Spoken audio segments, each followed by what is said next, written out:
I'd like to welcome you to the March 5th Human Resources and Education Committee meeting. Ms. Debbie, could you call the roll for us? Mr. Hannigan? Here. Mr. Derman? Here. Mr. Loop? Here. Mr. Harrell? Here. Mr. Nation? Mr. Jeter? Here. Mrs. Seeley? Mrs. Drucker? Here. Mr. Betancourt? Here.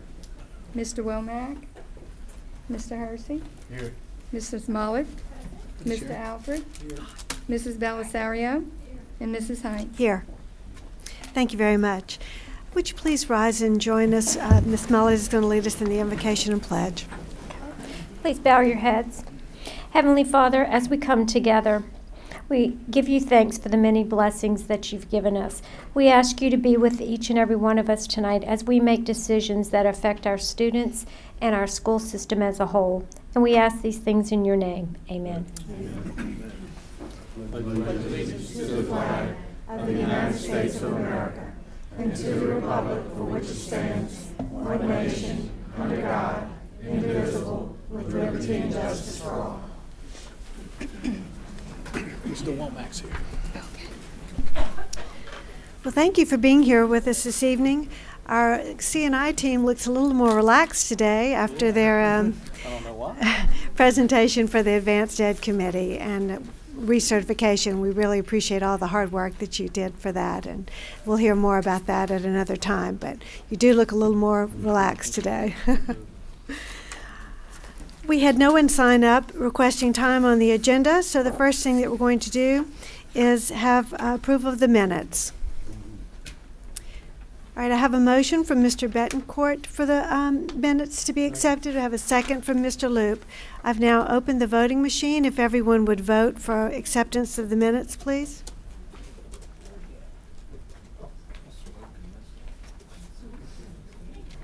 All right, closing the machine. And the minutes pass. Thank you all. Give it up for our first day. That was a tough vote right there. All right, so now we'll go to instruction. And the first thing we're going to have is a report on early childhood from Ms. Lang.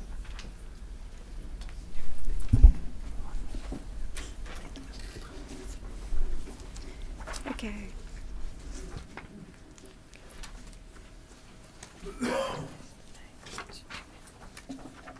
Here we go. My friend Julie promised me she'd come up and help me if I look lost.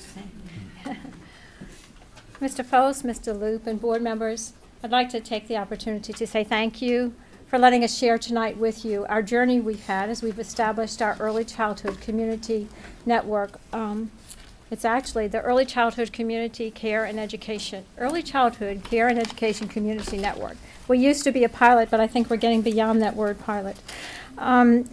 We are tasked with, no longer, we know early childhood goes birth to 8, but we're now tasked with making sure we have children enter kindergarten ready. So we're there for them every step along the way for that journey as they enter kindergarten. So birth to 5 is now the priority. Under Act 3, Louisiana is unifying the early childhood care and education system to provide children equitable access to quality programs that will prepare them and have them enter kindergarten excited and ready to learn. This requires our community early childhood providers to join hands and work together to service all publicly funded children. Act 3 is required to be fully implemented by 2015-16 school year.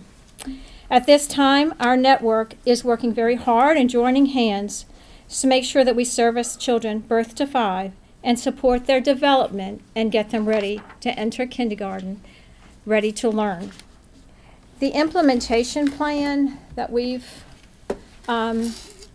been experiencing or we have had to follow began in 2012, where Act 3 was passed in 2012. That Act 3 required that the early childhood care and education networks be established. We were members of Cohort 1, so the summer of 2013 is when we became our community network. There are 13 networks that joined with us, so in the summer of 2013, there were 13 community network pilots. For year 2, there were 16 more added in that spring. And for year 3, or for cohort 3, this year, there are 33 networks that were added this year. And the expectation is that everybody be added if they're going to service publicly funded kids by 15-16. Currently, there are 89% of the networks that are working closely with the school systems. Then the school systems serve as the coordinating partners. We in St. Tammany do serve as the coordinating partner for our community network. 4 to 6% have resource and referral agencies that serve as the coordinating partner, and 3 to 5% have Head Start that serves their coordinating partner. And the vision is that the early childhood system of local networks will be fully established through the year. So by the spring of 2016, everything will be all in place. Being a part of Cohort 1 has been a great benefit. Over the last 2 years, we have built relationships, we've learned a lot from one another, and we've joined hands to make sure we continue to make a difference for our young children. We are tasked with measuring progress, and the tool used to measure the progress of the quality of our early childhood care and education settings is the CLASS tool, which is the Classroom Assessment Scoring System. Teachers are observed using this system. This system looks at the environment and the interaction of teacher and adults to children. Observations are conducted, and feedback is provided to support teachers as we continue to increase the quality for our children. Research tells us that the greatest impact on a child's success is the quality of that child and adult interaction. Children of poverty thrive with that consistent, caring adult providing high quality care and education, and that CLASS system does support this. The overarching goal is to have better outcomes for our children. Act 3, again, requires full implementation by 2015-16. We are to have established a collaborative leadership team where we unify expectations of high quality. We support our teachers through observations and providing specific feedback along with coaching and mentoring. We are also tasked with recognizing our progress. Well, we in early childhood are great at celebrating progress and everybody's growth.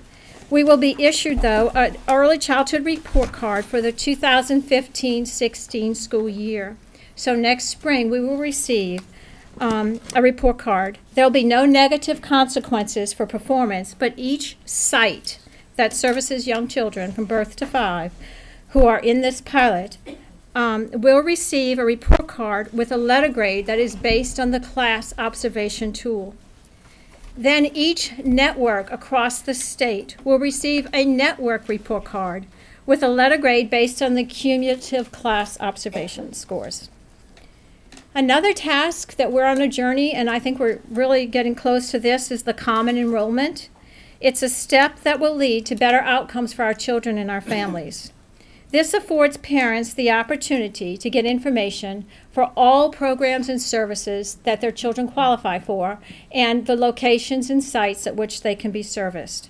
Then parents would have the choice to choose what is best for their children so that their needs can be met in the best setting with the best services that they see would help their children the most. So there are some of our team members are here tonight. They ventured out on this very cold night. They did ask, did we have, we did provide the most cold night for them. But they're pioneers. We are Cohort 1, so we're definitely pioneers. As I mentioned the name, I will name every partner that we have. So I'd ask you to stand if you're present and I call your name. Lisa McCullum is from Apple Tree Academy. Nargis Actor is from Children's College. Fred Taylor is with Covington Head Start and Early Head Start. Martha Williams is with Fundamentals and Tender Years. Lisa Sandifer is from Lacombe Mandeville Head Start. Nancy Morrison is from Little Academy. Pam Miley from Little Red Schoolhouse. Jennifer Wood is from United Way Rainbow Child Care Center. Jocelyn Robertson is from Slidell Head Start and Early Head Start. Sharita Henry is from Pearl River Head Start. Judy Stile is from Wee Wisdom. And we have Susan Spring, who's the Executive Director of Head Start with us. Wanda Stroud from Early Steps. And Glenda Bennett is from Agenda for Children. This was our first group in year 1. We're now in year 2, and we're very fortunate to have more child care providers join us. We have Kathy Rodriguez from A to Z Preschool, Donna Tucka and Gia Blonda from Charlotte's Web, Irene Elliott from Circle of Love, Patricia Reams from Kitty College, Hillary Walker from Kids Clubhouse, Matt Bouton from Kid Carousel, James Harris from KinderCare Learning Center, Roberta Moore from Little Heroes Learning Academy, Renata Lopez from Little Feet First, Sarah Pacey from My Little Sprout Preschool, Connie Rush from My Little Sprout 2, and Shelta Collins from Open Arms. Thank you for joining us. We appreciate it.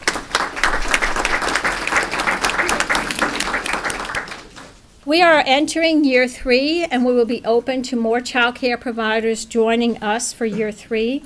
We will be having a newcomers meeting to give information coming this spring.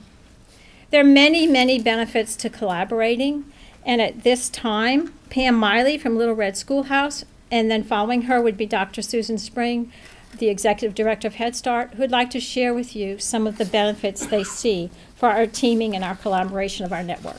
Pam?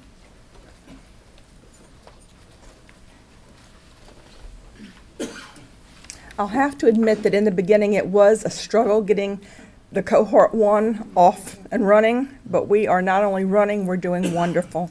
It's been a wonderful thing to cooperate in this program with the St. Timothy Parish School Board because as a private provider here in the Covington area, many things were just not accessible to us. Recently had a child that had a family emotional problem, and I made one phone call and they had a therapist out to me the next day. And that was never done before. In the beginning of the year, I have an NSCD class at my preschool, and we needed screenings, and one phone call, and we had our screenings done. It's just opened a world of opportunities for the private preschools that we've never had before, and I do appreciate being included in this program. Thank you. Great. Thank you.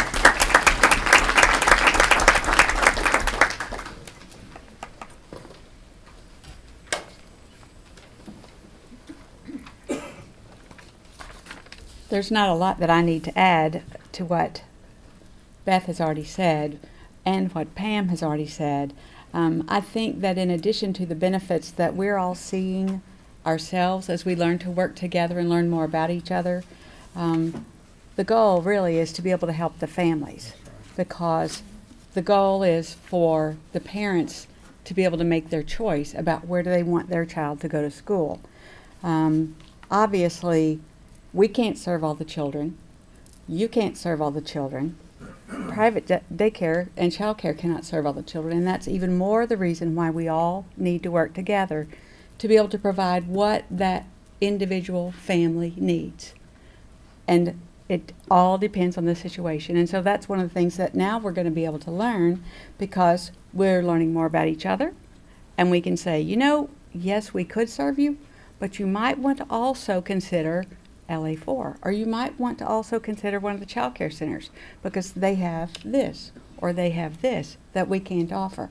And I also see that in the future we're going to be able to probably work more and more together to develop some very creative ways that, just as Pam has said, there may be some things that we'll do and that we'll let the school system do or child care will do, and maybe the child will be enrolled at one of our centers, but then they'll be able to help with, we'll be able to help each other.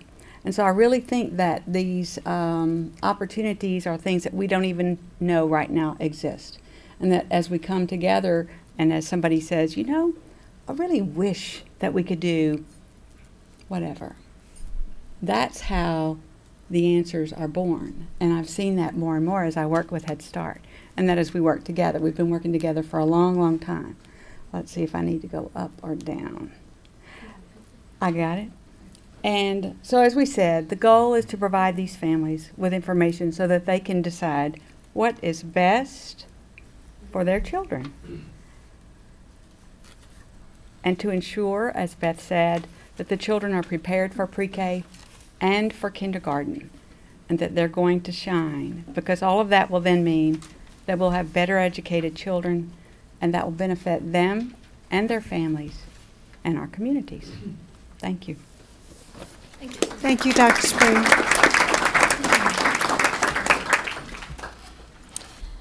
So I want you to notice in the center is our principal, Mary Jane Smith's granddaughter, reading Pride and Prejudice. So I told her I promised I would let you know that. And at this time, we'd like to thank our network members for joining hands, for dedicating themselves to make a difference for our young children. This is going to be a great benefit to our school system, because as we invest and provide high quality for all of our young children, we'll have more children enter kindergarten ready to learn. They will also progress along the grades with their age-appropriate peers. And there's evidence from research, such as the Perry Preschool Project, along with our own LA4 data, that shows that children who attend a high-quality preschool have a lesser chance of retention, and they also do a better job on their standardized assessments, and they also become efficient readers by 3rd grade. And this will help them become productive adults. High-quality early childhood care and education makes a difference for our children, not just from birth to 5, but throughout their lives. So at this time, we'd like to give a special thanks to Mr. Foss, Dr. Stanford, our board, because we appreciate the investment you make for our young children every day and the support that you continue to give for our early childhood care and education. This concludes our presentation. If you have any questions, we have a whole team of people who can answer them here. Thank you very much, Ms. Lane. Let me open this up and we'll see if we have people who'd like to ask you questions. All right, Mr. Derman. Believe it or not, I want to ask a question about curriculum here. Preschool, that's... Well, hey, that's curriculum for me. In dealing, I think, with some of the issues that Superintendent White came to Lyon, I think, during this fall, and had some discussion with some of our daycare providers and some of the issues that they had. And I assume that we're acting as a facilitator and coordinating all of these events and under the new Act 3 that's, been bestowed upon us, which is a good thing, I guess. But it's hard to make change. I understand that as well. So with that in mind, with us acting as a coordinator or facilitator and some of the issues that the child care industry has seen, how is it helping? Is it working? Is that part of it getting any better with the state as far as them being able to respond to their concerns as well? There's been a lot of change for child care, a lot. That's probably a question you should answer if it's getting better, so I'll let you follow up anybody who would like to.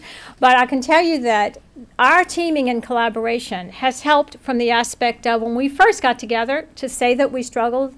We really did struggle, but I've learned throughout my career, anything worthwhile, the first couple of years are probably quite painful, and then the growth starts to come.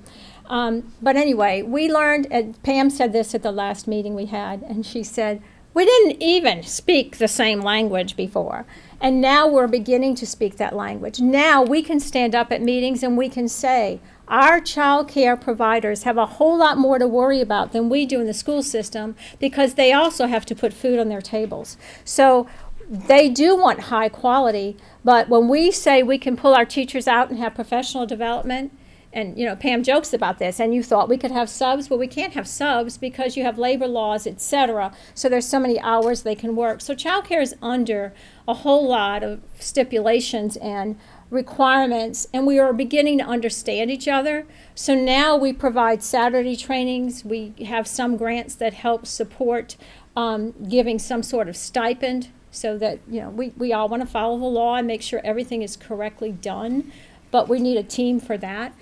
as far as helping improve, we all are consistently trained in Teaching Strategies Gold, and that is the early learning and development standards. What those do is they focus on these different areas as far as the whole child, the social emotional, the physical, the cognitive development, the literacy, the math, etc. And we are all teachers of young children are now trained in that. And that's going to help us. That particular Teaching Strategies goal is the assessment system that helps our teachers observe children and know where they are in the continuum of development and help them plan what the next step is to get better. So we've got that tool along with the classroom assessment tool to help support the interactions. So together we are all starting to get on one page as far as quality, what is quality. And I believe that that is going to make a great difference. Anybody want to add anything to that? Good, because Susan? I'm for Head Start, but we sort of work in the same world, and I want to make sure that you know about the effort and the sacrifice that the child care owners and directors have made to step up to the plate and say, yes, we want to be a part of this. Yes, they're required to if they're going to accept public money, but they have been willing to do this, and truly with no commitment to what is down the road for them.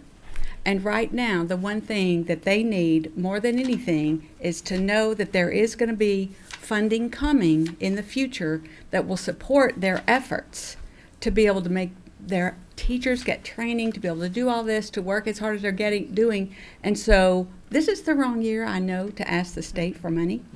But that's the one thing that we know is going to have to come. And so there was going to be a time we're going to need your support to help us talk to our representatives and senators and say, if this is going to happen, we're going to have funding. So that was my second part of the question that I had, was the money issue.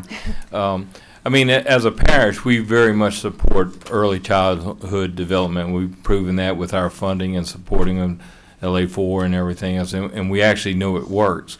And that's what the real shame of the problem is that when the state sees something works, they don't want to fund it. And I mean, and just like with y'all's program and what we're doing now to have quality child care and the cost that it's imposing upon y'all and the efforts that y'all have to make, there's all, you know, is absolutely a dollar cost associated with that. And as a school board member, I can assure you we don't want y'all's jobs doing what y'all do. You know, we get them early enough as it is, but we appreciate that. But what y'all do in the first few years of their life is quite evident, the impact that it has on what we get from that, you know, K through 12. So, I mean, it's a great investment for us, what y'all do, so I'm fully in support of that. But I mean, I know it takes a lot of coordination. I appreciate all y'all's efforts, really do. Thank y'all. Thank you. Thank you, Mr. Derman. Mr. Betancourt? Thank you, Mrs. Heights. Ms. Lane, this is going to work really good, I think.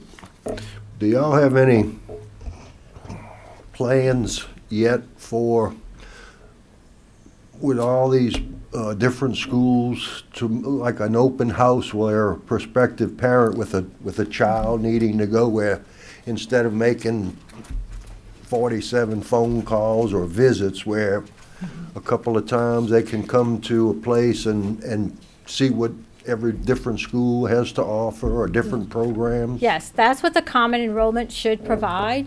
Our last year, we're learning and we're trying different things. Last year, our common enrollment, basically, we had those March dates, and people came and we had boards displayed as to what each child care could provide, and child care directors who could be present were there during the hours they could be, and we were present, full time.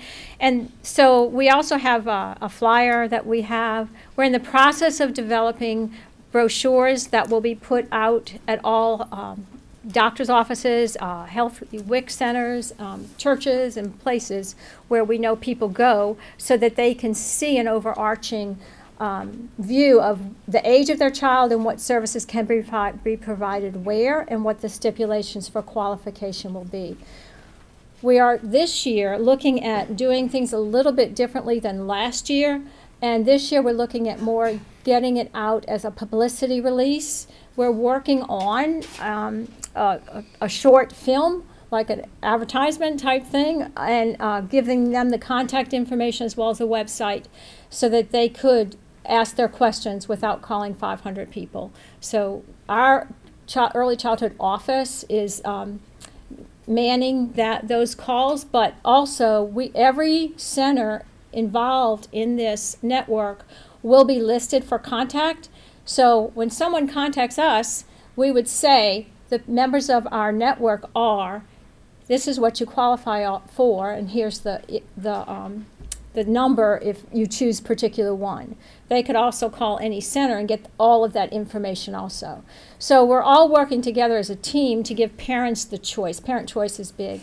But our common enrollment does task us with, in another year, us being able to say, here's an online system, go for it. So, you know, you can see, you put your name in, you put the certain things in that tell you which will determine your qualifications. These are the centers you qualify for, and here's your address, so here's what's close to you. Pick the one you want right online. So that is what we're looking towards, it's just we're not quite there yet. Okay, thank you. Thank you, Mr. Betancourt. Mr. Alfred? Yes, thank you. First of all, I must admit I don't know a lot about it, and I would hope that maybe you could give me some type of literature or something with the program so that I could familiarize myself with it.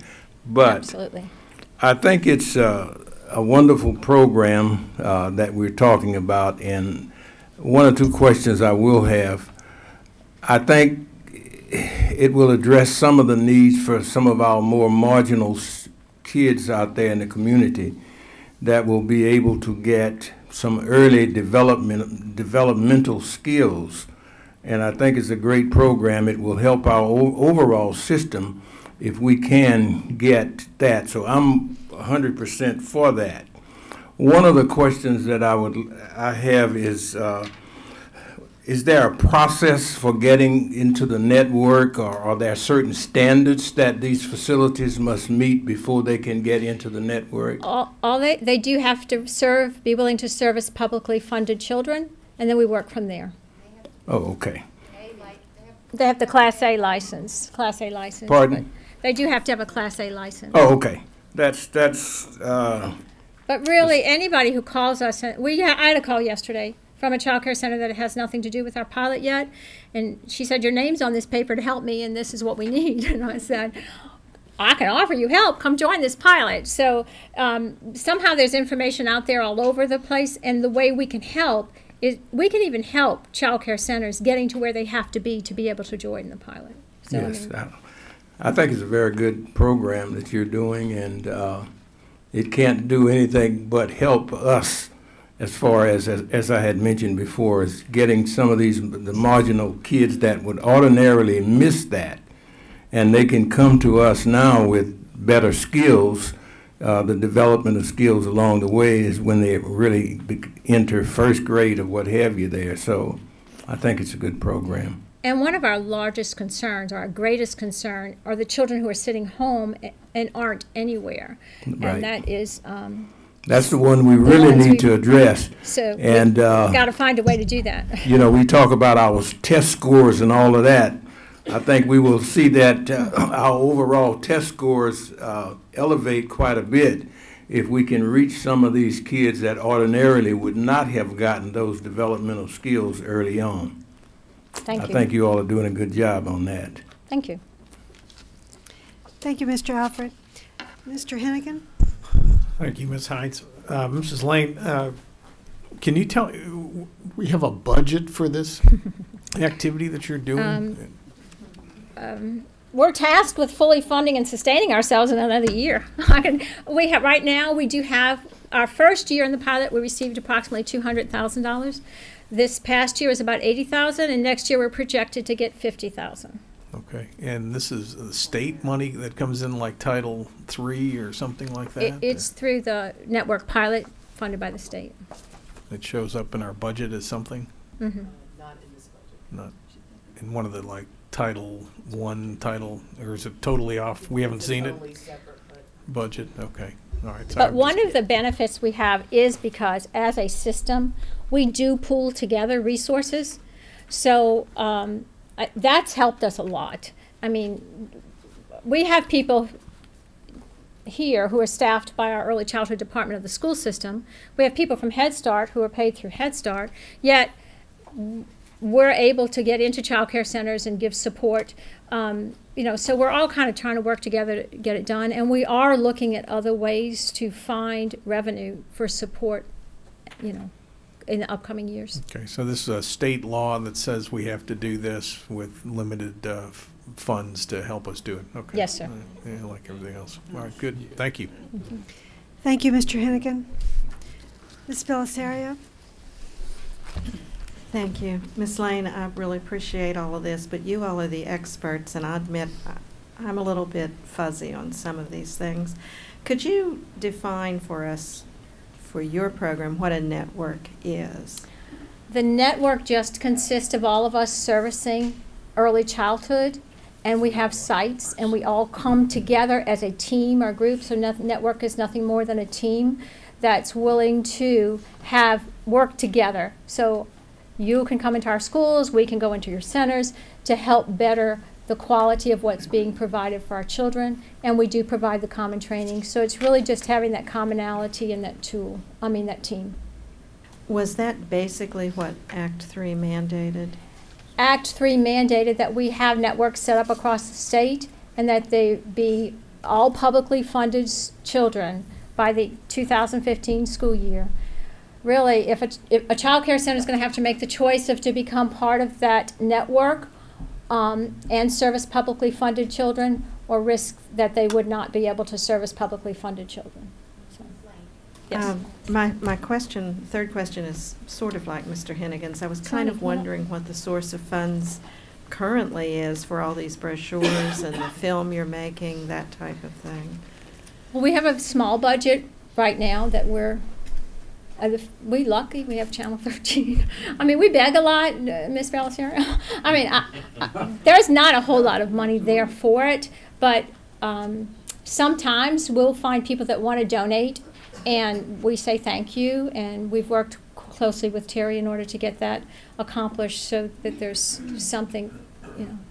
But I can't tell you that there's a firm budget for this. And I think I wish I could. what I'm hearing from superintendent certainly is if this is successful and we can grow it, then hopefully the money will be there. But it's like everything else, you know, there's many needs, and at the end of the day, they're going to have to see where the needs are greatest. I think from our perspective as a school system, any monies that, we certainly need the money from the state, but any monies that we spend ourselves in the long term and in the long run will be beneficial not only to the kids but our school system as they come more prepared to be for school. But we certainly want the state to step up to their obligation of funding a state mandated program. Correct. That's what I was going to ask, if this was related to the pre-K money that the governor refused to take the first time. I don't know if he's planning on taking it, and if he is, if he's planning on sharing it. There seems to be money that's being dedicated to that group of 33, because that was a big group coming on. So I think that's their next priority, because we're kind of on our way and they're just starting. But Johnny wants to add something. Well, I was just going to add that part of it, Johnny offered work as one of the early childhood coordinators, but I was just going to add that being a network meant that you had to have partnership from Head Start, private child care, the non-public school preschool program, as well as the school system and other coordinating agencies like Agenda for Children, Early Steps, and other people. And I just so appreciate, Mr. Foltz, what you just said, because research tells us that 90% of what a child will learn, they will learn by the age of 5. So, you know, every dollar that is spent on these young children will come back so many times over. So thank you for your support. Ms. Pelletier, do you have any other questions? Okay. Thank you very much, Ms. Lane, for your presentation tonight, and we'd like to thank everyone who was here this evening. We really appreciate you taking the time to come to our meeting. And we look forward to the network working. Thank you. All right, now we'll have our strategic plan update. Dr. Sanford.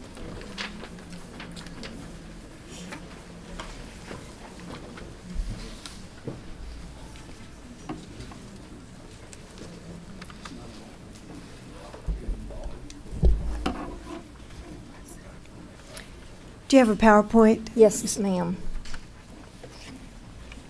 Good evening, Ms. Heinz, Mr. Foltz, and board members. Tonight I'm here to discuss with you an update on our strategic plan. And I want to take you back to the year 2009. We embarked on a one-year process to develop our strategic plan, which included many stakeholders. And during this time, we developed our vision, our mission, and our shared beliefs, as well as our trademark, learning to last a lifetime. So we're embarking on an update to this plan. In looking at this particular slide, and you have a handout in front of you that will help focus, you see direction, purpose, assessment, leadership, infrastructure, and resources. These are components that guide every piece of work that we do. It answers the questions, what, why, how, and helps us to focus our work. In the center, you will see the 10 Schlechte standards, the wheel of work as we call it. We have divided those standards from our partnership and alliance with Schlechte into 4 focus areas which will govern our work. So for our strategic design, we are proposing shared purpose, student learning, culture of improvement, and resource allocation. 2 of these, culture of improvement and resource allocation, are areas that we're going to concentrate, but let's review. Our shared purpose. From the recent advanced ed visit, they defined for us as being one of our key strengths. This was a leading indicator. We have common language, we have collaboration. You will see a strategic goal at the top to expand strategies for effective communication between stakeholders for transparency and cohesive support of the school system, supporting a shared purpose that each child has the opportunity to succeed in school and in the community. Underneath the shared purpose, there are 3 standards. But let me give you examples. Let's take away all of the jargon. So what do I mean? This has been affirmed for us both internally and externally. Our community connections, our parent involvement, our fundraisers that we do quarterly is giving back to the community.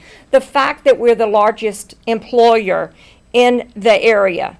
Our PTA involvement, which is greater than 50%, even at the state level, and all of our internal and external communication. Those are examples of strategic goal number 1.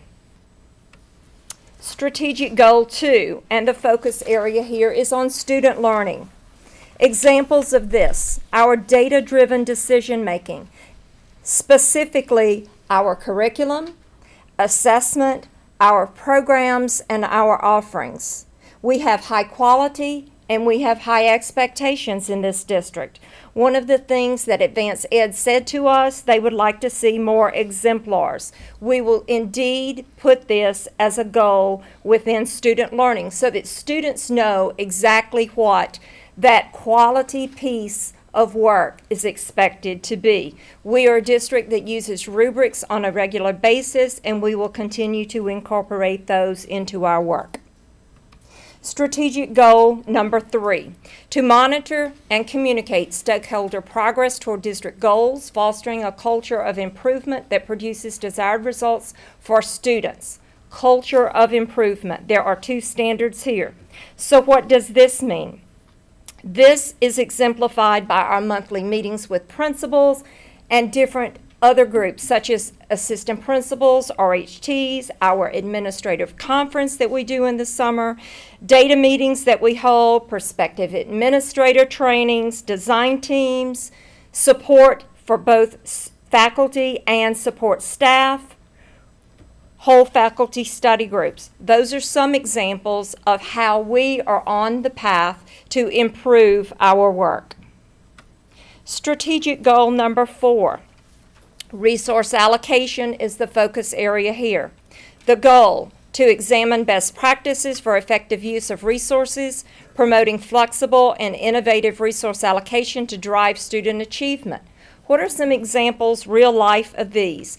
Our staffing, highly qualified, professional development, recruiting, our technology, facilities, the way we use our instructional minutes, our budgeting. We have to make sure that we're effectively using all of these resources. So we are still aligned with our original goals in the strategic plan. One of the indicators that Advanced Ed said to us as an improvement priority is to bring all of our work together in one collective document. So our design is going to include an action plan and a plan for monitoring. So what might this look like? Let's take a look at student learning. That is one of the 4 focal areas. The strategic goal is outlined here.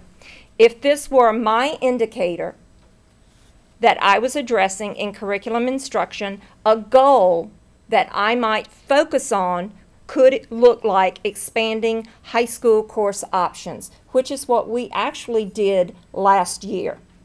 A way that we did this as an action step was to increase the number of students taking AP courses. We did this by an increase of approximately 200 students. So how would I put this into action steps? What would I have to do?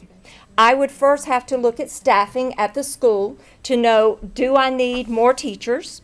I would then have to send teachers to training if we were going to expand this beyond the current need at the school or currently what was in place at the school.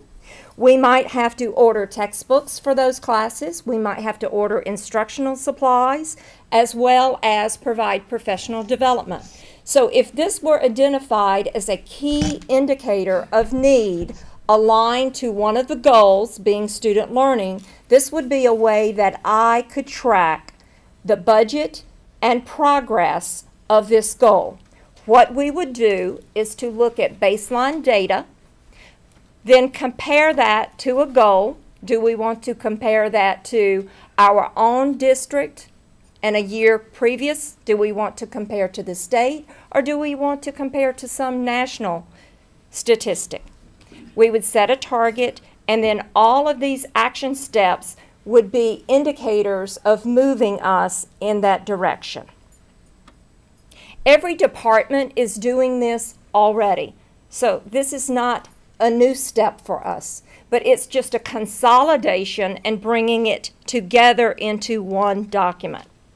Now, this might be another spreadsheet that every department would then use for specific strategic initiatives. This would not be for every single thing that we do, but to align our work and really hone in on what are the key indicators of concern, of weakness that need addressing. So this particular sheet might be a sheet that I would use in curriculum and instruction, and it might have several different goals listed on this sheet. What we could do then is to make sure that we're hitting the goals that we have set for this particular strategic plan. So I would propose that all of our teams get together to decide what are the leverage points that we need to address. Next steps. The next steps for us. Again, there are 4 goals: shared purpose, student learning, culture of improvement, and resource allocation. We would work with all the different departments to identify those high leverage indicators in each of the key areas. We would collect baseline data, set targets, monitor, and implement a plan. Using this mechanism, we feel that we could give you progress on this journey. Before you, you also have a sample booklet in draft form, which looks like this. You have a handout of the implementation plan as well as the 2 sample sheets that I have given. And I'm open for questions.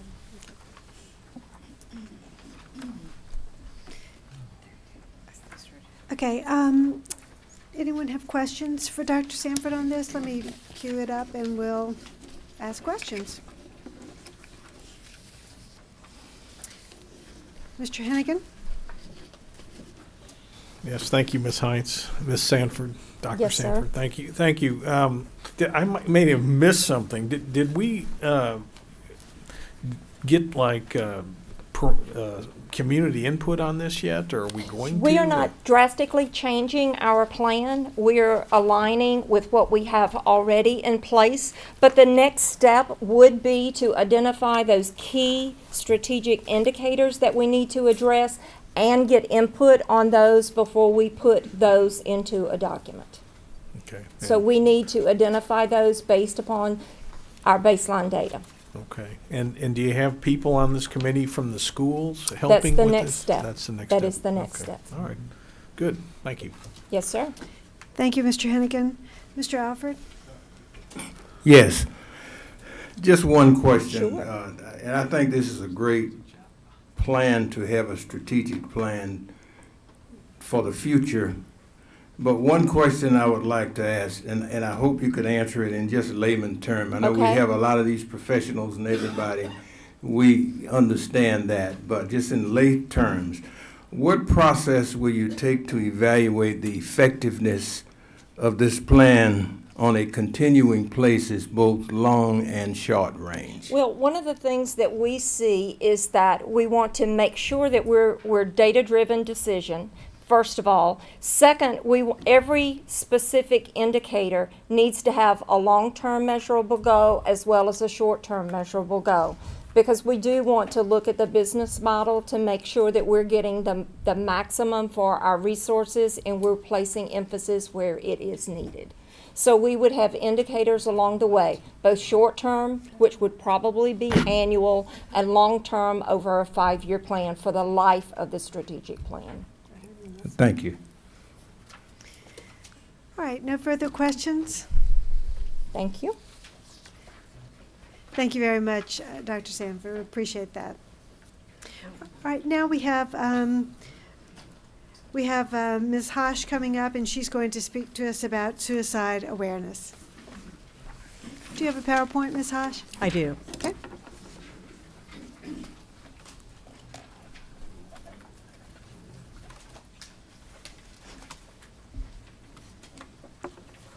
Thank you. Ms. Hines, board members, Superintendent Fultz, I'm here to talk about our school system's involvement and community efforts in the area of suicide prevention, education, and awareness.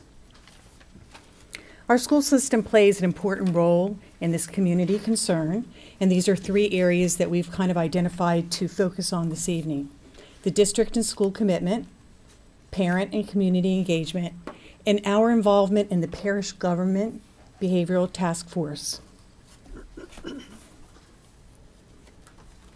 As part of our district and school commitment, a youth suicide prevention focus group was formed. This was back in 2013. Having someone on staff, we identified that it was important to have someone on staff with training and knowledge in the area of suicide prevention and awareness. And also education and awareness measures are in place for students, staff, and parents. In partnership with community and parents, we provide an annual family information fair. We also are involved with several agencies in the community in which we partner with them. And those are a lot of times supported by those different agencies. Another layer of involvement is the parish, at the parish level, where our school system participates in the St. Tammany Parish Behavioral Task Force group. So first I'm going to talk about the Youth Suicide Prevention Focus Group that was formed in the spring of 2013. And this was as a result of concerns surrounding the suicide rates in St. Tammany Parish. The group consists of approximately 20 members, made up of school board member, supervisors, administrators, also includes teachers, parents, students, and our experts, counselors, MHPs, school psychologists. And we did have some community representatives. So members that are here tonight that I want to recognize, first, our school board member is Robin Mullet that serves on our task force group. And also we have Regina Sanford. In addition, Amy DiCarlo, Melanie Swang. Also with us is Melissa Copeland, one of our counselors from the school, Janelle Stein, and myself. The group identified education and awareness among students, staff, and community as a focus to increase suicide prevention efforts. The group meets quarterly and reviews district and local resources, activities that are taking place in the community in this area, and any new concerns. Guidelines were established for the development of youth suicide prevention programs as required by state regulations, and they're integrated as a lesson in the health education curriculum. Students in grades 7, 8, and high school receive a lesson on suicide prevention and awareness. This instruction is designed to encourage sound decision-making, increase student awareness, teach students to recognize signs of distress, and to inform students of available community resources and services. This lesson is taught in a co-teaching model by both the health teacher and the school-based mental health provider. This partnership allows students to meet their MHP, the mental health provider, and to learn of another resource person that they can go to when they have a concern. The students are reminded of the counseling services available at their school site. In addition, we have a parent caregiver resource flyer that's sent home to all parents on the first day of school. This flyer indicates the suicide prevention component of health instruction, as well as shares community resources and support for behavioral health. And the flyer is also posted in the behavior resource section on our district website. Education awareness for our staff. Approximately 3,000 certified employees have completed the online training as part of the requirements of the law known as the Jason Flat Act. These requirements are indicated in Bulletin 741 as prevention programs, stating that teachers, school counselors, principals, and certain other school administrators in public schools shall receive 2 hours of annual in-service training in suicide prevention. The training is provided through our Safe Schools training module and is completed each year. In addition, some certified staff may attend other trainings such as ASSIST and Safe Talk training, which is provided by STOPS. And STOPS is the St. Tammany Outreach for the Prevention of Suicide. Employees are also reminded of the Employee Assistance Program as a resource for support. As part of our parent and community engagement, our special education department holds an annual family information fair where there's over 20 community agencies that focus on services for students and families, some of which include NAMI, STOPS, the Advocacy Center, and Early Steps. There's other opportunities that we have participated in the community. A few of those are Know Your Child, which is an education and awareness program for parents of teenagers sponsored by the JA of Slidell. Every Life Counts, which is a teen suicide prevention forum sponsored by NAMI. One Step at a Time, which is a walk-run sponsored by STOPS. A Day for Girls' Health, sponsored by Slidell Memorial Hospital, and St. Tammany Parish Mental Health Fair. So there's a lot of opportunities for us to partner with our community in this effort. So now I want to introduce Janelle Stein, who's our District Mental Health Provider Coordinator.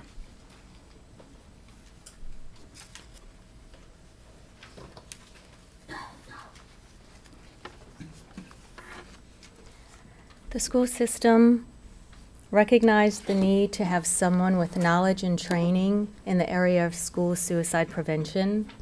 Can y'all hear me?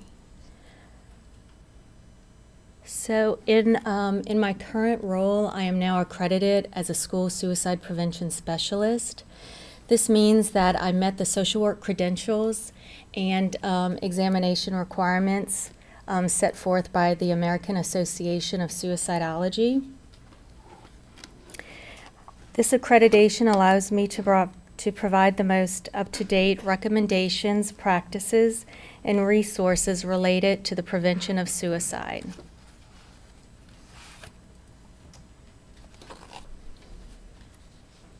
Another part of staying up to date is having a representative serve on the St. Tammany Behavioral Health Task Force.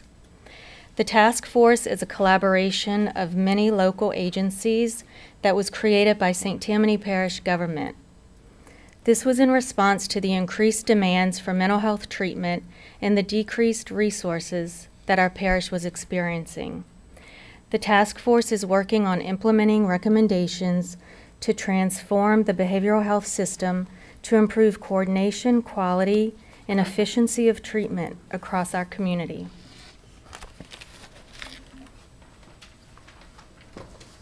Okay, so as you can see through all these community connections, our school system works collaboratively with others to fulfill the requirements of providing education awareness on suicide prevention.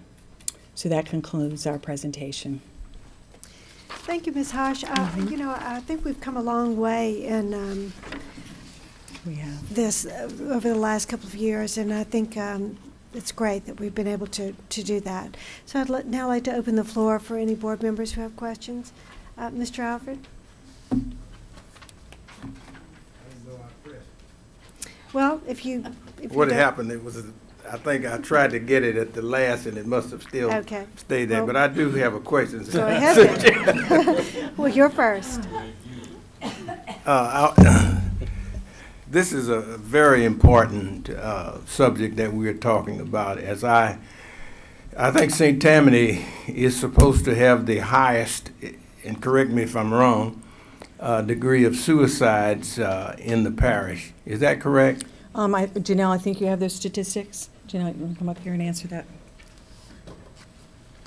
Okay, so yeah, several years ago, I think St. Tammany Parish was, it was stated that we were the highest parish in the state.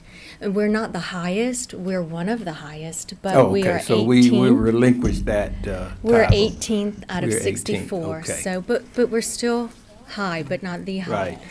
Right.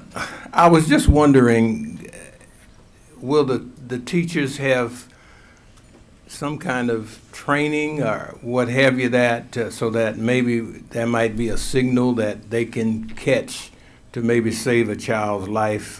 They will know if a kid came in that was in a certain move and making certain statements. Would they have the necessary information maybe to intercede some kind of way and maybe intervene in that?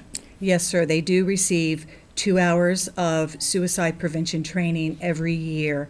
And I want to say we're in our 5th year of that training as part of the Jason Flatt Act. So it is part of the regulations. And that's all of the teachers? Teachers, administrators, guidance counselors, all those certified personnel, yes. Okay, thank you. Thank you, Mr. Alfred. Mr. Betancourt? Thank you. This is a little bit about Mr. Alfred, a follow-up, but study in St. Tammany, since we have a rather high rate, have they come up with any specific reasons where maybe a team or something focuses on those areas? I tell you, you know what research shows us is 90% of all people who die by suicide at the time of their death, they did have some mental illness. So we know that, you know, early identification and treatment of mental illness is key to preventing suicide. That almost seems, I mean, you got to be crazy to kill yourself. So that, isn't there anything else? I mean, is it finances or? I mean, there's a lot of stress environmental risk factors that then, you know, put you into a crisis, would put a person into a crisis. So, you know, there's a lot of factors. There's a lot of variables at the moment of a crisis, when a person is in a crisis. But research has shown 90% is mental illness, so we can target that, and that's why the Behavioral Health Task Force was formed to look at, you know, mental health in our whole system. Okay, thank you. Thank you, Mr. Betancourt. Mr. Jeter. Mr. Betancourt pretty much asked what I wanted to ask, but let's focus on what's happening in our schools. From that perspective, then what is the major factor? What are the things that generally cause these things to happen to our students? I mean, you said mental illness is a major 90%, okay? But when it comes to our children, what are some of the major factors? It still applies to children and youth and young adults. I mean, across the board. You know, early identification of mental illness, even in children. You know, I mean, it could be. I understand what you're saying, and I was trying to pull out some things that I thought that we focus on in the school system itself, like bullying, cyber bullying, and all those different things. So I was sort of trying to bring that out. So if you could elaborate on that. Sure, like to try to decrease. Okay, go ahead.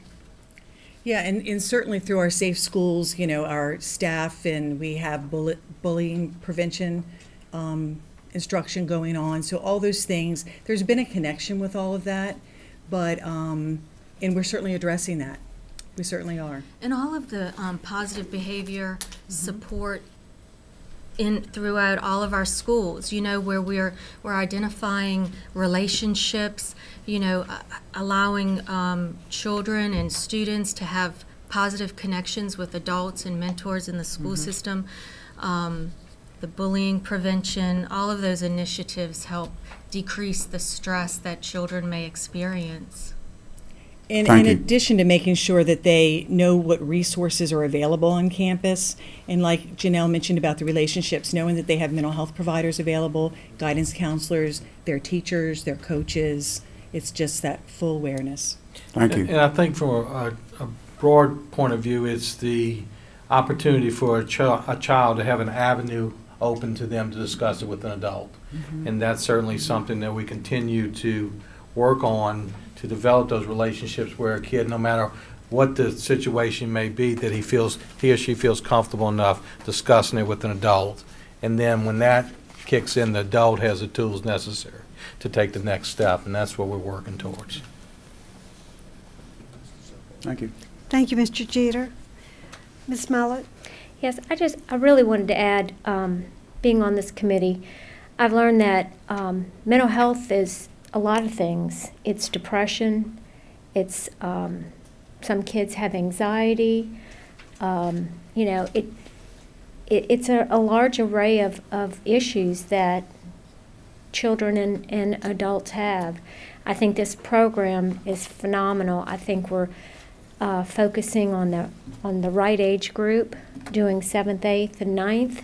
I think it not only helps children that may be susceptible to, you know, and helping them prevent suicide, but it also helps educate all of our students to understand that there are different mental illnesses, and it is an illness. And I'm just very proud to be a part of it. Thank you, Ms. Mellett. Ms. Belisario? Thank you. On page 2, under education and awareness, I think you mentioned that there was a flyer that would be sent home the first day of school. That's correct. Since that's going to go through the school system, I'd like to see a copy. We didn't get one tonight. Absolutely. Thank you. I will give a copy to you. Thank you, Ms. Belisario. Mr. Womack. I wanted to address these questions to you, if you don't mind, because you're the expert or the one that's certified.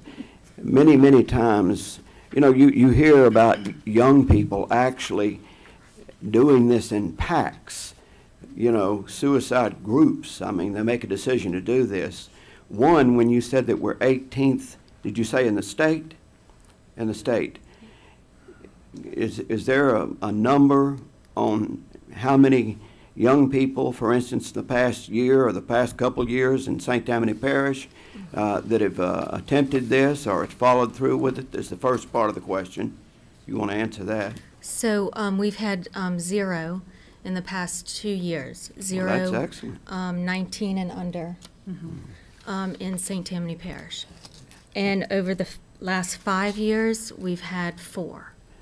Do you feel like that many times with young people that they don't see the finality of this, and many times they don't even really intend on following through with it? It goes beyond the limits of what they think is going to happen. They think that someone's going to find them and stop it. Would you not say that's probably true? That is true. And there's a lot of times it's just spontaneity in it.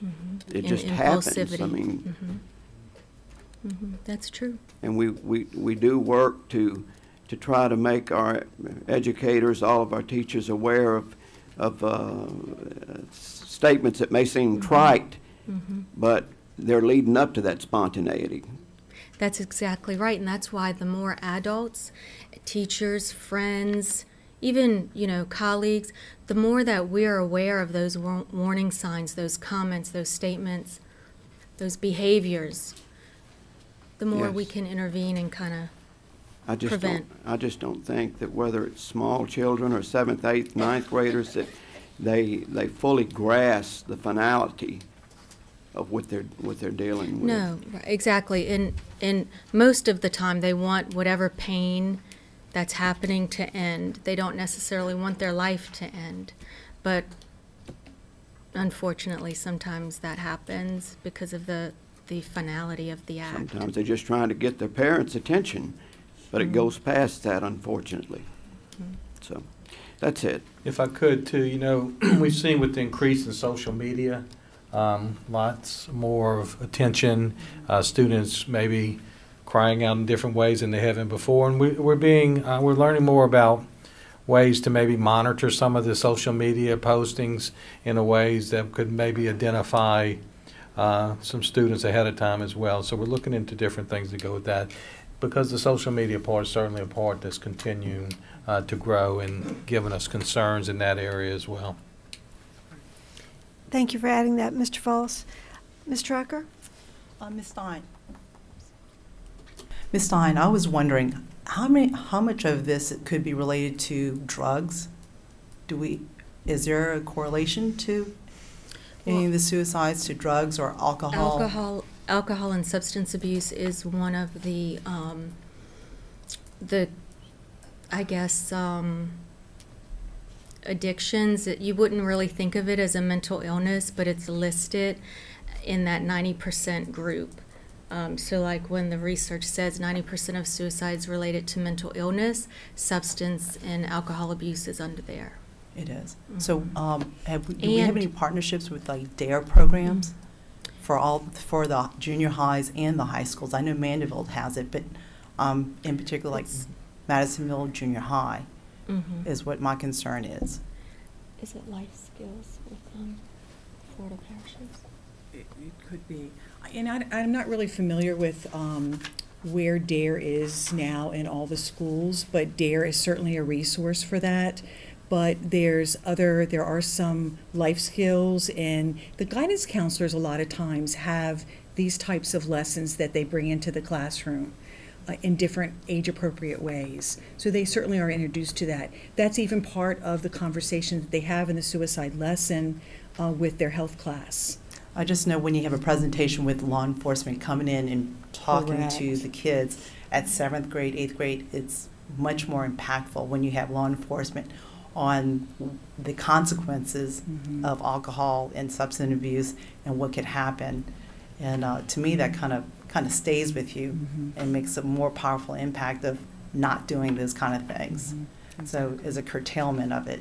But I just want to find out if there's any partnerships with DARE that we can, because it is related to suicide. So just another thought of connections. Thank you. Thank you, Ms. Drucker. All right. Thank you all for being here with us this evening. That was an excellent presentation. Thank you.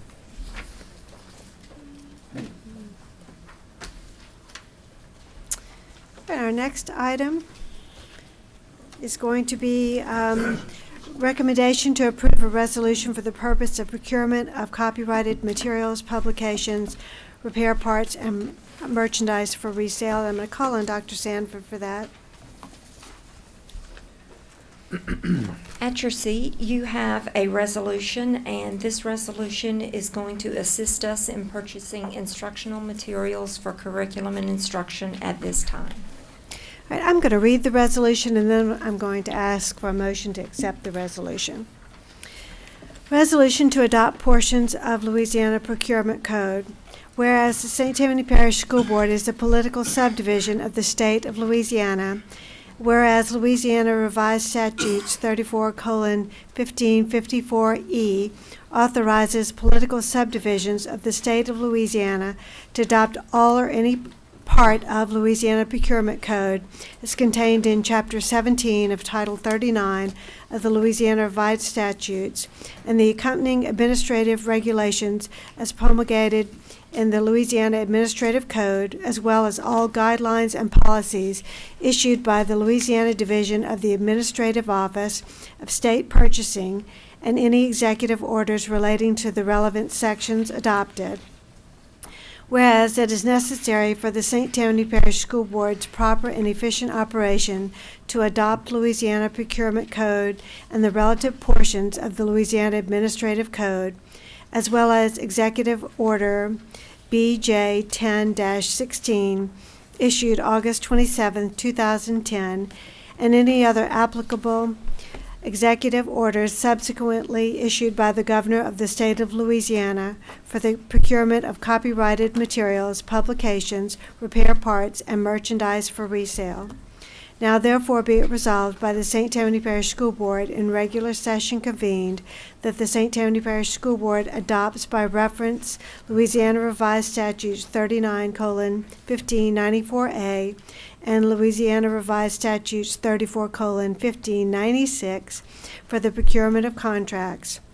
Be it further resolved that the St. Tammany Parish School Board adopts by reference any relevant provisions of the Louisiana Administrative Code pertaining to any procurement using the above cited provisions.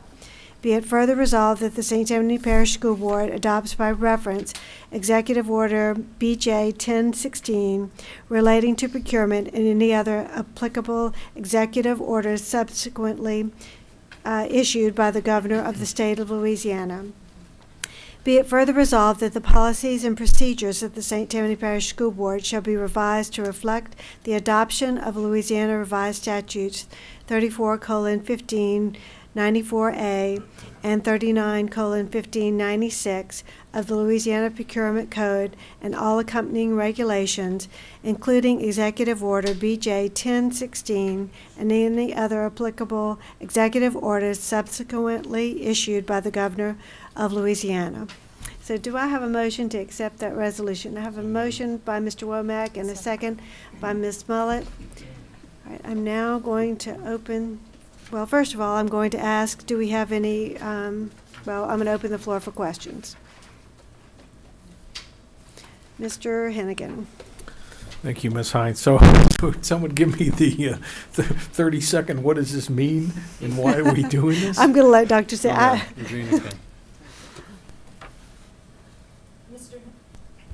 Mr. Hennigan, one of the things with textbook selection process is the only textbooks that the state wrote a contract for were Tier 1, which is Eureka Math, and our textbooks that we are considering are not Tier 1, so we have to go into our own contract for that.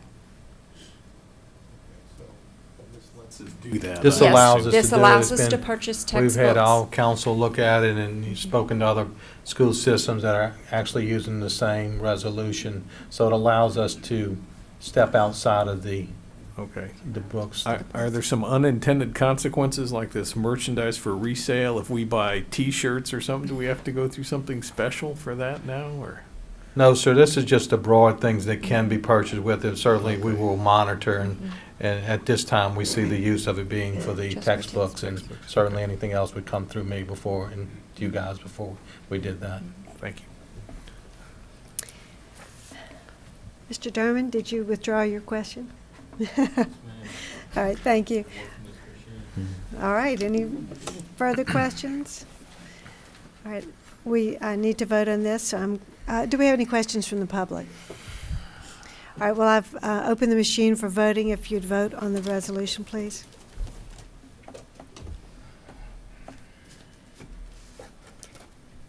Ms. Seeley, yay or nay? Okay. All right, the resolution passes. Did you get that, Ms. Debbie? Got it.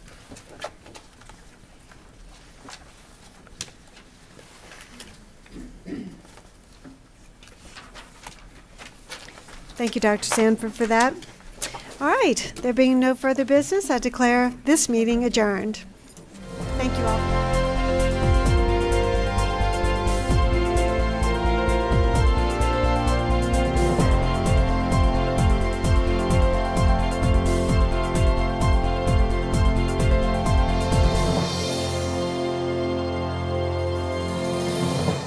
Okay, ladies and gentlemen, we're going to call this meeting to order for St. Anthony Parish School Board Committee as a whole, March 5th, 2015. Business affairs, administrative purposes. Roll call, please, Ms. Debbie. Mr. Derman? Here. Mr. Hannigan? Here. Mrs. Hines? Here. Mr. Luce? Here. Mr. Howard? Here. Mr. Nation? Mr. Jeter? Here. Mrs. Seeley? Here. Mrs. Drucker? Here. Mr. Bettencourt? Here. Mr. Womack? Here. Mr. Hersey? Here. Mrs. Molly? Present. Mr. Alfred? Here. Mrs. Belisario? Thank you very much. We're going to dispense with the invocation of pledge as that was done in our previous meeting. And we also had no one sign up, persons requesting time on the agenda. So we're going to move to item 4, which is approval of the minutes for the committee as a whole meeting held February 5th, 2015. Do I have a motion? Second. Moved by Mr. Jeter, second by Ms. Drucker. Okay. First off, is there any comments from board members? From the public? Seeing none? All in favor, vote yea. Opposed? Abstain. 14 yeas. Thank you very much. Now we're going to move to our item number 5, which is administrative, and it's going to be Mr. Foles to discuss legal counsel for St. Anthony Parish School Board. Or is it Mr. Foles or Mr. Kosay? Me. Thank you, Mr. Derman. Board members, tonight you'll find your packet of resolution. Let me just give you a little background history if I could. As you all know, Mr. Patuzak retired effective December 31st. Of course, our new board came in place in January, as well as we have a new district attorney, Mr. Warren Montgomery. With all those three things in place, I was paid a visit by Assistant District Attorney, Mr. Tony Lamont, a couple of weeks ago. Mr. Lamont is here tonight as well, so we welcome you here. Many of you know Tony from his great civic work with the Children's Museum, and which we have coming up this weekend. And Tony is now one of the 3 assistant district attorneys for Mr. Montgomery, so we're certainly happy to continue our partnership and working with Tony. With that in mind, we discussed our current situation with legal counsel as well as maybe some opportunities for the boards moving forward. So it was suggested by the district attorney's office that we actually put a resolution in place that puts in writing how we are currently operating, how we've been operating, and also would allow us, of course, if we ever had any changes or the board saw the need to make changes, then we would certainly go to Mr. Montgomery, Mr. Lamont, and make them aware, and will require a resolution as such as well. So the current resolution you see in front of you says that the school system is currently using general counsel of our own. and that until that changes, or if it changed, we would certainly notify. But at this time, that is the pleasure of the board, and would allow us to proceed as we have been with a general counsel for the school system.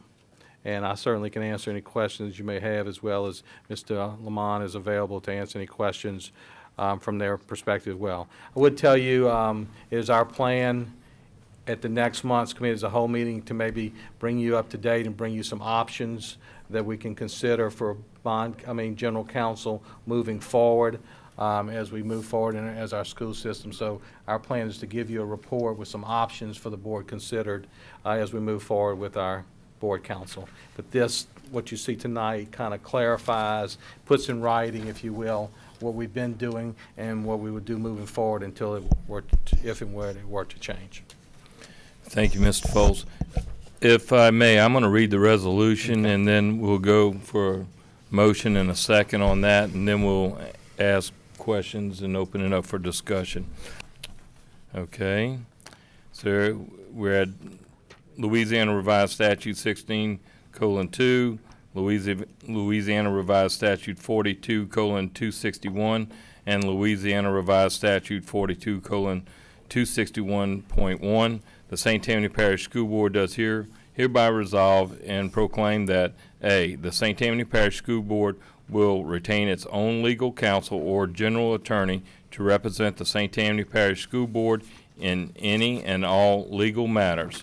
B, Warren L. Montgomery, District Attorney for the 22nd Judicial Court for the Parish of St. Tammany, is hereby relieved of any responsibility to provide legal services of any kind or nature to or on behalf of the St. Tammany Parish School Board.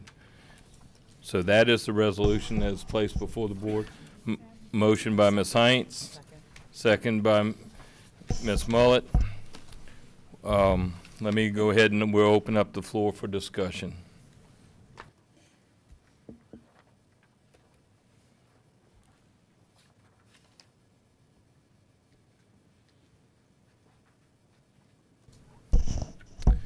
Okay, Ms. Heinz. I'd just like to say that I think this is good to go ahead and pass this resolution. It gives clarification to the situation, and I think it will serve us well, and also the district attorney. Okay, thank you. Any other comments by board members? Any comments from the public? Seeing none, we're going to close comments and we're going to go to the vote. Everyone, please vote. So we have 14 yeas. Correct? Yes, motion passed. Tony, did you want to say anything?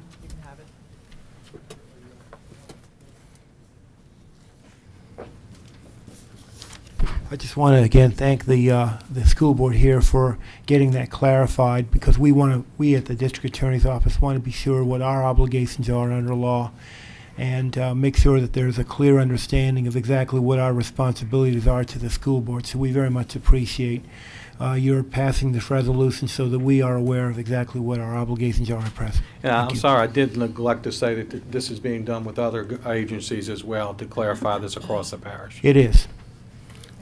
We appreciate you coming tonight, sir. Thank you. Appreciate your efforts. Thank you. Have a great night. Okay. So we're going to move to item A, which is a monthly maintenance and custodial report. Mr. Kosei. Thank you, Mr. Dermott. Item A, included in your package tonight is the monthly maintenance and custodial report. Mr. Wade Singletary and his staff are here to answer any questions you may have relative to this information. Any questions regarding the maintenance custodial report? Seeing none, we're going to move on into the monthly risk management. Item B, also your monthly risk management report is in your packet. Our risk manager, Mr. Kurt Gaspard, is here to answer any questions regarding that information.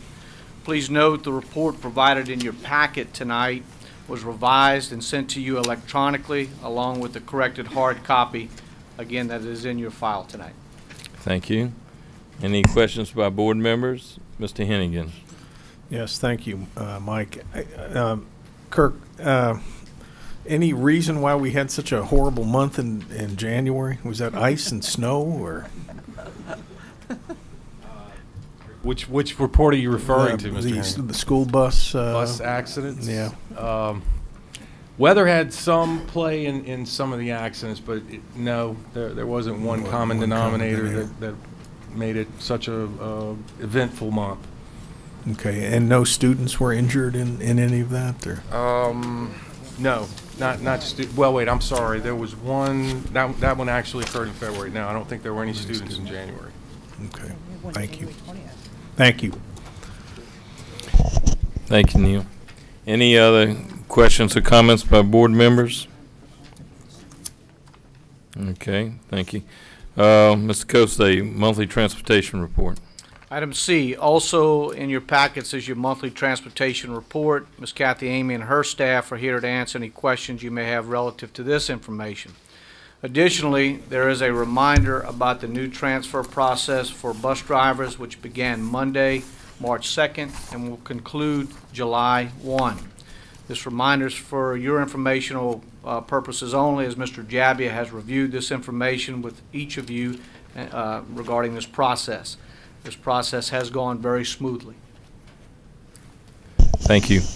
Any comments or questions by board members regarding transportation? Seeing none. Okay. Thank you, Mr. Kosey. You did excellent. Thank you, Mr. Durham. I'll convey that to Mr. Jabbia, how well you did tonight. Moving to item 6, which is construction. Ms. Tipton. Yes, sir. Thank you, Mr. Durman. We have several bids tonight, so I guess we'll get to try out the new voting board a good bit. We may wear it out tonight at this point. Our first item is a bid that was received on February the 25th, that we are recommending acceptance of the low base bid submitted by Trimark Constructors, LLC, in the amount of $5,323,323 for the new classroom building at Mandeville Elementary School, St. Tammany Parish, project number 1420. Okay. Moved by Mr. Betancourt, second by Mr. Hennigan. Any question, Mr. Betancourt? Thank you. I just wanted to point out that that's great to see that many bids. Yes, sir. I think that was about a dozen. Very competitive. Yes. We're encouraged Thank by you for a pointing lot of it the out. numbers that we have tonight for you. We're very excited about that. I would also point out that this represents the last of the modular group of projects from the bond issue. Mhm. If you remember, they were in 3 separate groups, and the modular replacements was the first group. And that was who we had identified as our first group, was the modular replacement. All right. Good job, Ms. Tipton. Thank you. Okay, Mr. Betancourt. Seeing no one else is wanting to speak, we're going to go to the voting aspect of this now. All in favor of acceptance of the bids for the Mandeville Elementary School, vote yes or nay, or however you want to. Everybody's voted. 14 yeas. Wow. Amazing. Thank you. Next on the agenda.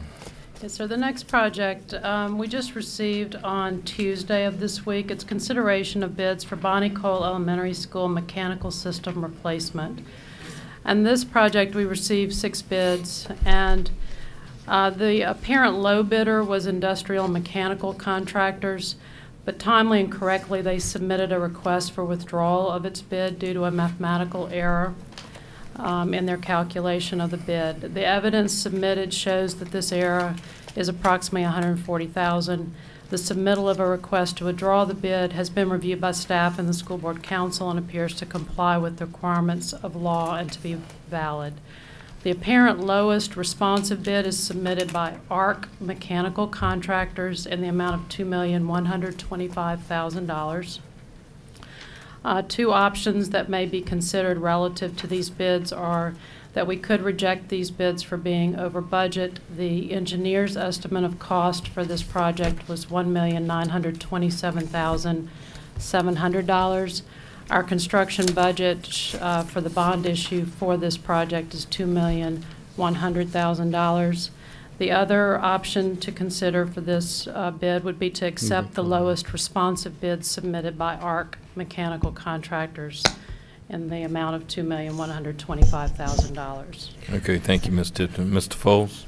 Mr. Durham, board members, although we certainly were disappointed that they withdrew their bid, you know, they did it within the 48 hours, which is required by law, and we certainly don't want to take a bid where they know it was an error and then in the long term not be able to finish the project. So that's why that's in place.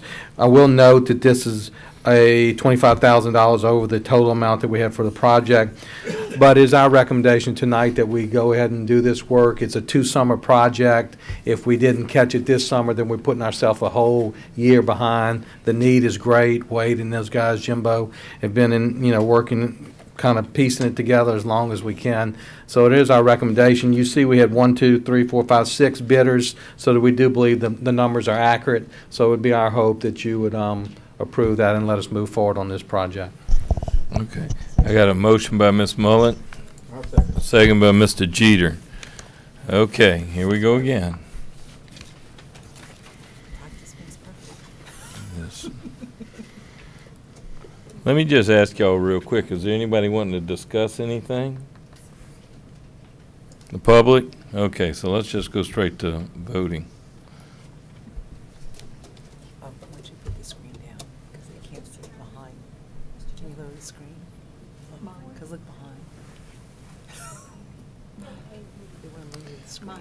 Yes. A.B. Okay. Thank you.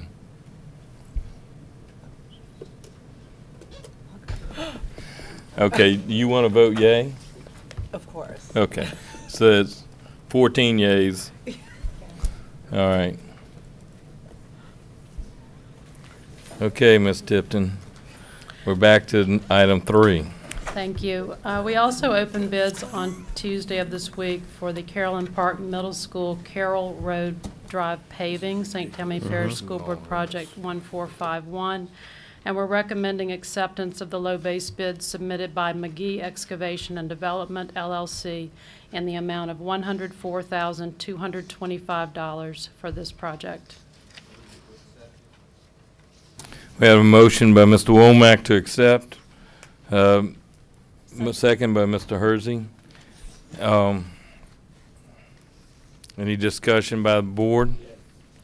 Ms. Tipton, I'm not familiar with this name. Have they done business for us before?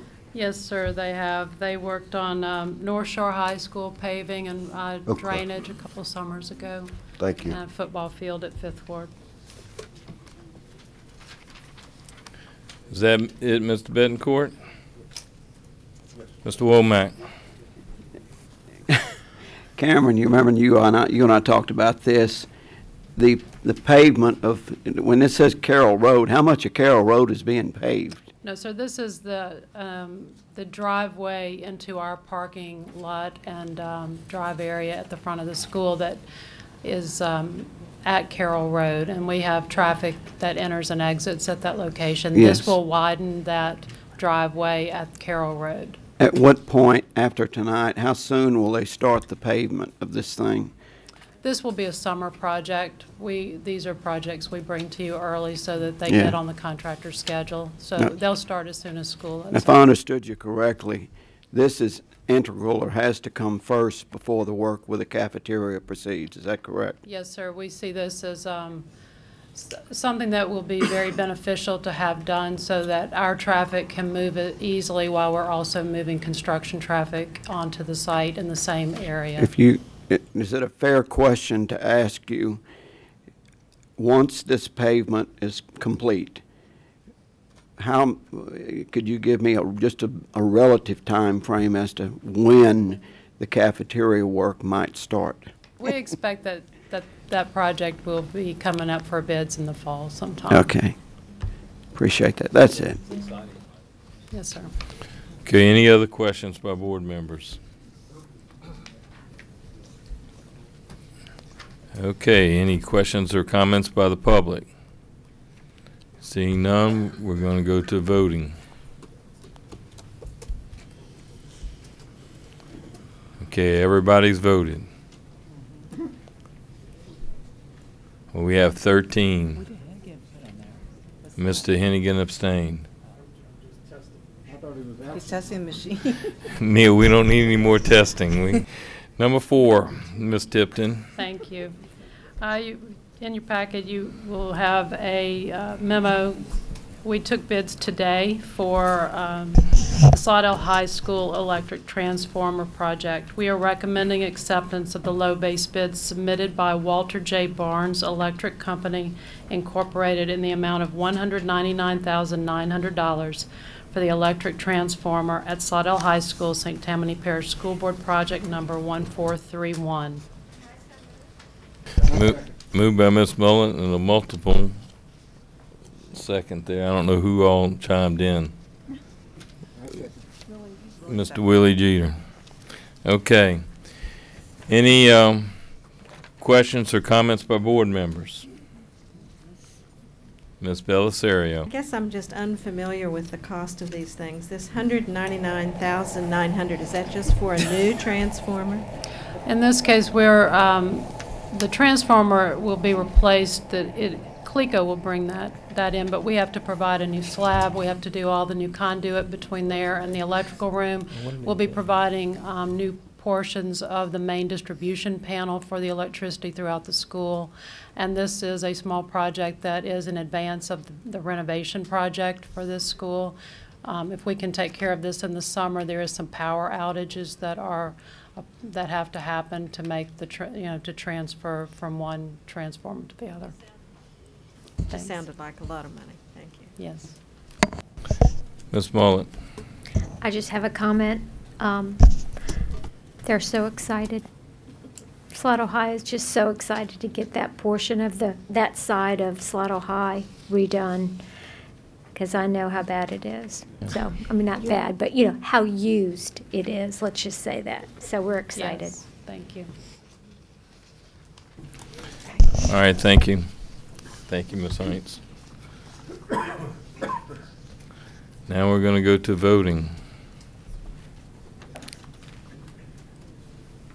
Everybody vote on the issue? Has everybody voted now? Thank you. Okay, item 5, consideration of bids for Mandeville Junior High. Thank you. We also received these bids today. We're recommending acceptance of the low base bid submitted by Fishers Incorporated in the amount of $324,900 for the re-roofing of the Mandeville Junior High School classroom building, St. Tammany Parish School Board Project number 1497. Thank you. I got a motion by Ms. Drucker and second by Mr. Luke. Any comments or questions by board members? By the public? Okay, all in favor, say aye. Aye. Opposed? Abstained? So ordered. Thank you very much. Item 6. We received bids for Boyette Junior High walkway re-roofing and replacement on February 19th. We're recommending acceptance of the low base bid submitted by Steel R Development LLC in the amount of $258,500 for this project. Okay, thank you. Do I have a motion? Moved by Ms. Belisario, second by Ms. Seeley. Any comments or questions by board members? Yes, ma'am. Ms. Belisario. Sorry, I was reaching for the request. It's okay, Ms. Belisario. I saw you. I would like to know if this involves all the walkways at Boyette or just the ones in the back or where the front is? Or? This is primarily in the back between the gym, the classroom wings, going around to the band building, and it's partially re-roofing and partially new walkway canopies and some sidewalk work as well.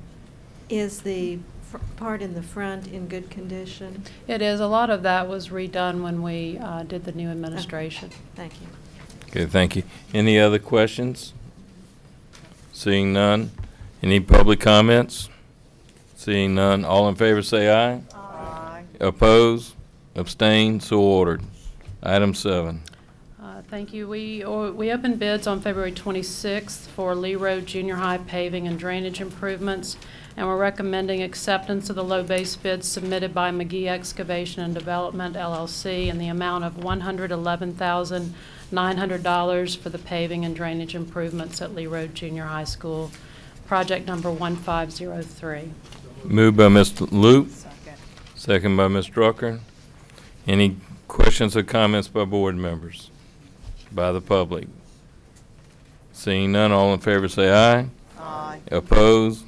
Abstained? So ordered. Item 8.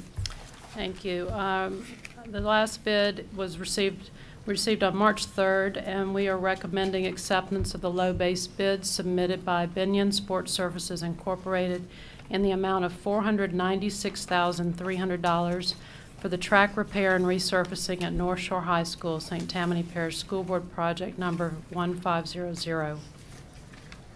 Do I have a motion by Ms. Bellisario, second by Ms. Mullet? Any comments or questions by board members? Ms. Bellisario. Thank you. How long does a track usually last?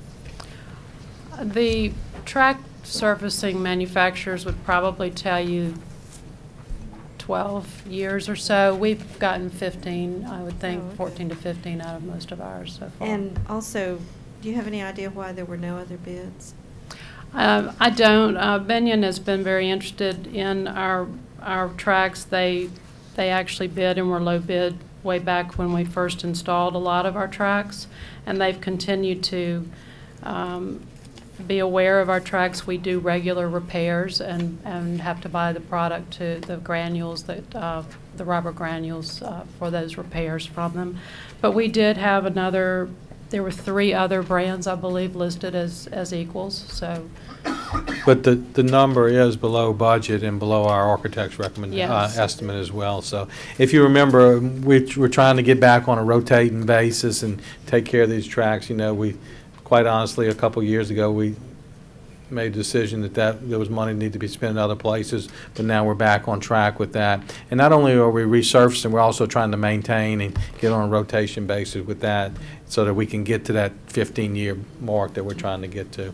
So this is North Shore's time, and the need is certainly great. Mr. Betancourt. Ms. Tipton, I recall at Fontainebleau something about a border or whatever. Was that just for them, or is that included on all of our redos, like we've redone Mandeville, I think? we review each track situation as a unique project. Fontainebleau High School specifically had some elevation issues and relative to the edge of the football field grass and the track, and when they would mow the grass, they were hitting the edge a fair amount relative to the way their track and field are designed. We didn't see that as much at some of the other schools, so we've not had to put that concrete curb in everywhere.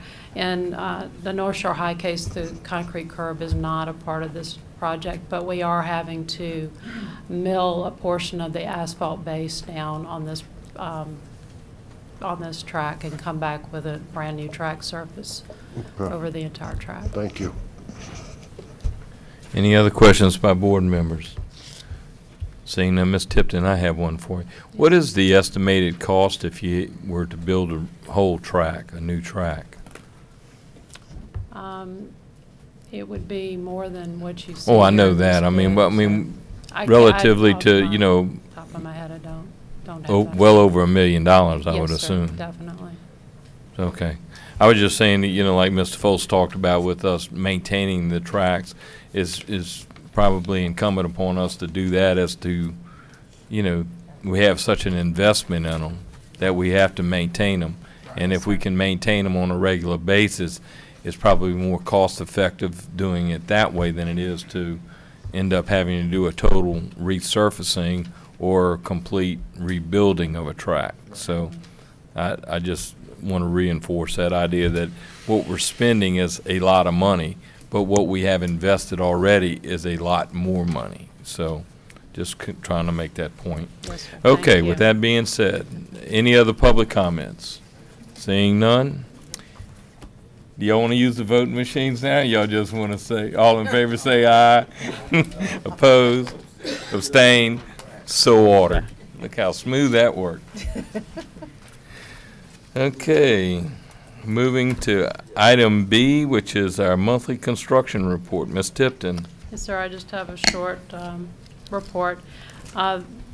Even though we've had some weather issues that slow us down, we are progressing well at Madisonville Elementary classroom wing. They're laying masonry walls in the interior and metal stud walls and putting in sprinkler piping and roughing in some piping, so that's moving along. The contractor is continuing to prepare to pour the building slab at Clearwood Junior High. The weather has affected them with that, as well as some other items relative to that. The contractor for North Shore High, we're still in a procurement phase for that project, but they are ordering the materials for that job. The contractor has moved on site at Pontchartrain Chafuncta, and they are in the initial stage of establishing and prepping the site to begin the work on the new buildings. We've got contract signing for Covington High, Fontainebleau High, Fontainebleau Junior High, Slidell Junior, and Lyon Elementary, and we're setting up pre-construction meetings right now. We have Abney Elementary Cafetorium and Shataima Elementary Administration projects out for bid. And our design teams for Pearl River High and Slidell High are working on their final construction documents. We've seen a progress set for Pearl River High just recently, and we expect to see one for Slidell High very soon. Schematic design for the Mayfield Elementary and Lancaster Elementary additions are being finalized, and the contractor for Woodlake Elementary is preparing to start work on the covered driveway structure. And we were able to get the leased classroom buildings removed from the school, the front driveway there during the Mardi Gras break. I'll be glad to answer any questions. Thank you very much. Any questions for Ms. Tipton? I do. Ms. Drucker. Ms. Tipton, I just want to tell you that I am elated about the Madisonville Elementary addition. It is going pretty fast, because when I went out there, it was strictly just the framing, and now they're closing it in with cinder blocks. What do you think, would it be unrealistic for them to finish before school starts for next year? Would it be ready for? We don't anticipate that it will be ready for this coming school year. It is expected, right now the contract date is in October, late October, so we do anticipate it finishing somewhere towards the end of first semester. Okay, thank you. Yes. Thank you. Any other questions? Okay, seeing none. Thank you, Ms. Tipton, for your report. Item 7, Business Affairs. Ms. Prevost. The monthly purchasing report is in your packets, and Mr. Stevens is here to answer any questions you may have. Any questions by board members? Seeing none, we're going to move into announcements by the President. Mr. Luke. Thank you, Mr. Derman. Textbook Selection Committee meeting will be Saturday morning, March 7th, beginning at 8 a.m. at Lakeshore High School. The regular board meeting will be held on Thursday, March 12th, 7 p.m., and will be followed by a special meeting for the purpose of expulsion appeal hearings. Thank you. Thank you, Mr. Luke. Item 9 is executive session. Do I have a motion to move by Mr. Betancourt, second by Mr. Willie Jeter? All in favor say aye. Aye. Opposed? Nay? I'm just kidding. Thank y'all.